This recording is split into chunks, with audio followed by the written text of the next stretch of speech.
Avvalo hech kimni boshiga solmasin-u, lekin biza bor narsani ishlashi tarafdorimiz. Bu haqida ko'plab takrorlaganmiz-u, lekin alohida to'xtalmagandik. Aynan bugun Magnato brendiga tegishli Tracker 2 mashinasini sidenasiga taqilgan Magnato Everest chexolini gapirish bahonasida bu haqida ham to'liq to'xtalib o'tmoqchiman. O'rta qismi sifatli alkantaradan, qolgan barcha qismi sifatli ekokojadan iborat. Ma'lumki, hozirgi paytda chiqayotgan deyarli barcha mashinalarda yo'lovchi tarafi uchun ham, haydovchi tarafi uchun ham sidenada airbag yostiqchalari o'rnatilib chiqarilyapti va tabiiyki ustiga chexol taqilgandan keyin bu tizim ishlamay qoladi.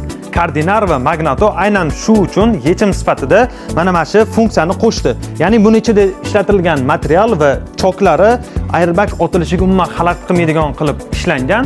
Ustunovka jarayonida qulay bo'lish uchun yo'lovchi hamda haydovchini sidenasini almashtirib qo'ymaslik uchun mana shunaqa maxsus qog'ozlar bilan chiqarilyapti.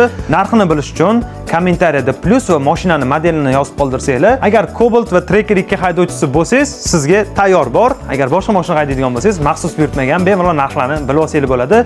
Unutmanglar, Magnato har bir detalda ekskluzivlik, tanlovda adashmang.